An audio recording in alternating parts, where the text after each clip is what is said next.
personal at lalo na sa nakaraang E12 discipleship. Amen.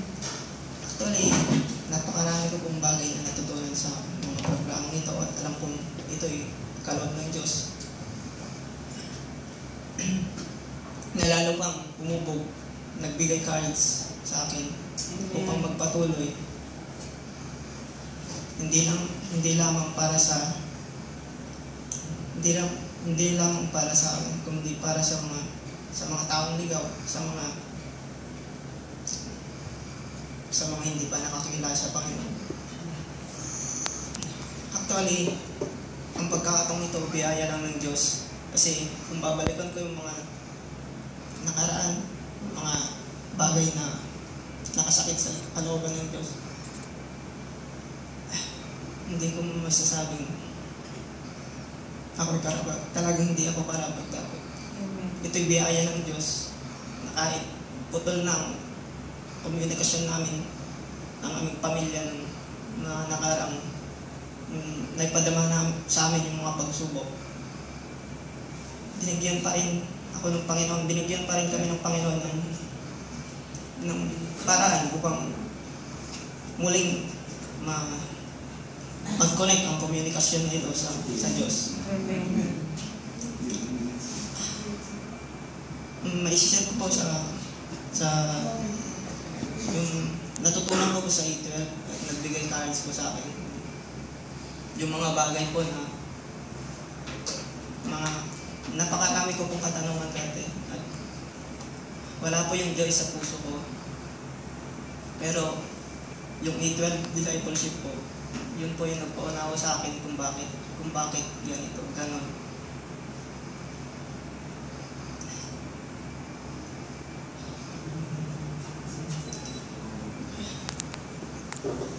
Actually,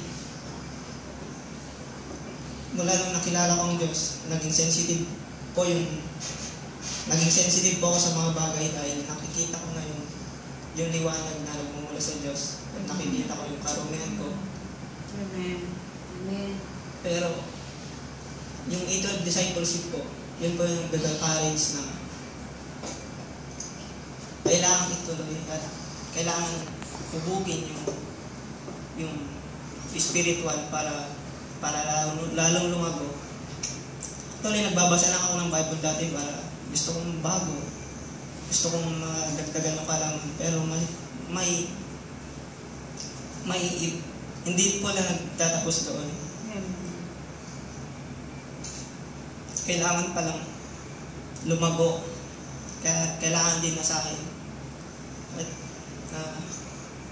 nagbigay courage sa akin yung mensahe na yung katawan natin, kung yung katawan nangangailangan ng pagkain, yung spiritual din pala natin ay nangangailangan para lumago. Yun po yung isang nagbigay sa akin ng courage para lumago.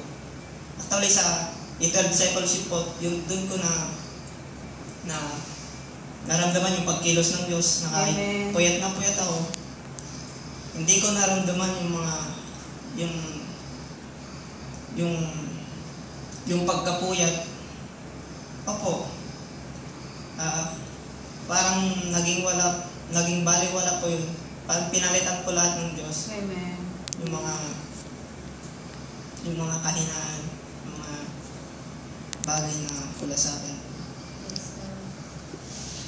Pit washing. Praise God kasi yung tungkol pa sa saunal, actually na wash pit na po ako noon pero hindi ko po nalaman kung ano po yung ibig sabihin ng pit washing.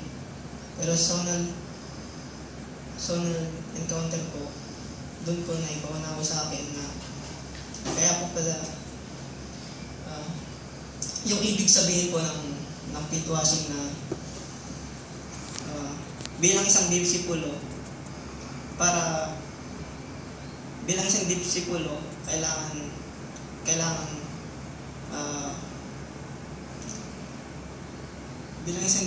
ng Panginoon, kailangan dumaan sa proseso ng pit washing. Katulad ng ginawa ng Panginoon sa kanyang mga disipulo. Amen. Bilang isang isang halimbawa. Hanggang doon na lang po. Salamat po sa lahat. Salamat, Pastor, kasi naging isang instrumento ka sa buhay ko. Salamat sa buhay mo, salamat sa buhay mo, Pastor, na nagkulot ng Diyos kasi naging isang instrumento ka na upang mahubog yung spiritual na aspeto ng buhay ko. Amen. Okay, praise the Lord. Salamat.